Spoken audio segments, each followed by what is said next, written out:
కాయము లేక కర్మలు కావు. కాయము లేక కర్మలు కావు. Without the body, action cannot be performed. కర్మలు చేయక ఫలితము రాదు. Without action, there is no reward. కనుకనే కాయమైనటువంటి అన్నింటికి మూల కారణము. Hence, body is fundamental. కాయమనగా ఒక విగ్రహము. It is a form.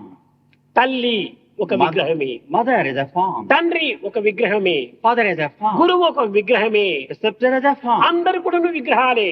All people have forms. కానీ ఈ విగ్రహములు అనేటువంటిది ఒక విధమైనటువంటి విలువను అందించేటువంటివి. It lends value.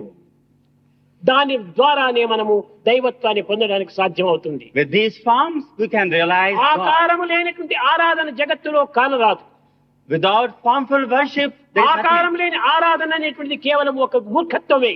It is foolishness not to worship the form. కానీ అట్టి మూర్ఖత్వాన్ని కలిగినటువంటి వ్యక్తులే ఆకారమును పూజించరాదనేటువంటి ప్రచారం చేస్తుంటారు. Those people who are ignorant of the truth, they go against idol worship. సర్వ మతములు యందు కూడాను ఒక్కొక్క విశ్వాసమునకు ఒక్కొక్క ఆకారం ఉంటుండాలి. In every religion, they preach the worship of the form in religion.